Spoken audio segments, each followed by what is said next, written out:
this mindset. I've spent over 3 decades mastering my 5 mountains, allowing me to break free from the prison of a common, predictable life.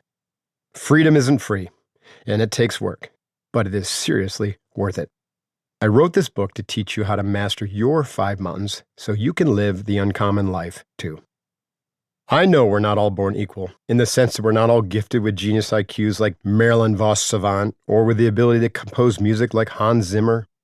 Few of us can draw like David Hockney, or cook like Gordon Ramsay, or run like Lamont Jacobs.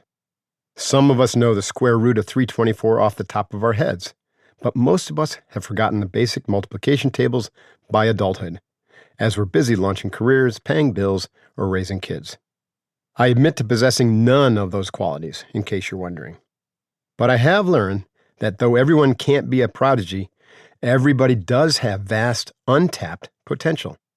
That potential lies within the mind, yet it remains dormant until one learns to break free. Break free from what? From the conditioning that is designed to keep you limited and dependent. Society's mental training system is customized to keep you trapped in common land, so that it can feed off your money, your time, and energy. My mental training began with competitive swimming, which gave me a glimpse of my mind's power. Competitive sports enabled me to redirect my energy away from the partying during college and taught me how to control my breathing and to visualize success. These rudimentary skills played a crucial role in preparing me for the Navy's Basic Underwater Demolition SEAL, or BUDS training that came a few years later.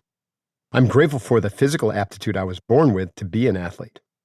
That's because as I mastered my physical mountain, a glaring spotlight was pointed at the other mountains that needed tending, my mental, emotional, intuitional, and spiritual intelligences.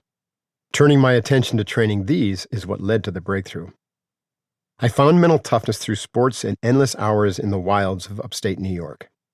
There was no task I would not tackle, no workout or sucky thing I would not do. But though I was the quintessential badass on the outside, there was a persistent feeling of emptiness, of not being enough, on the inside. I'm not so sure I would have recognized that void were it not for my physical and mental strength casting a light on a glaring emotional imbalance. The hollowness I felt left me searching constantly for direction, for purpose, and for true love. The hole in me felt like the size of the Grand Canyon. I fit the picture of perfection on the outside. On the inside, an aching panic was clinging to me like the faint scent of chlorine after training at the Lindbury Pool at Colgate University.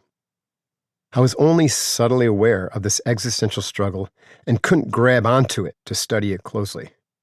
My family was averse to therapy in general, and from my perspective, lacked emotional awareness, let alone control.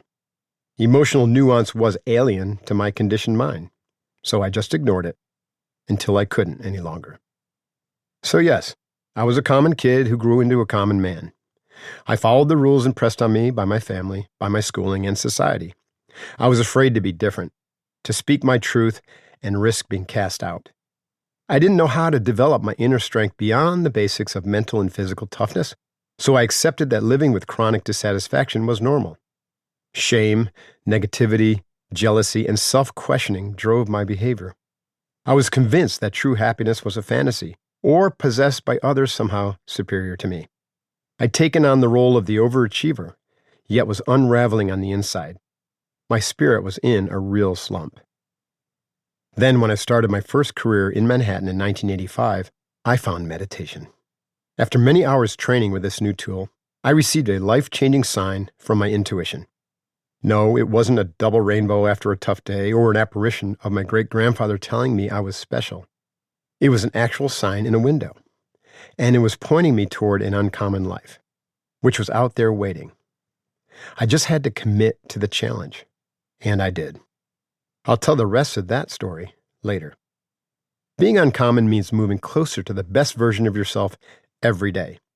It means living with focus, confidence, and humility. Being uncommon means learning how to communicate honestly and effectively. At this juncture in my personal journey, it means reaching more people than I did the day before. I'm a living embodiment of self-mastery and purpose, and nothing brings me joy like watching more and more people discover their paths to mastery and purpose. But I've read my book reviews, and I know that I'm not everyone's cup of matcha. For every 7 or 8 that say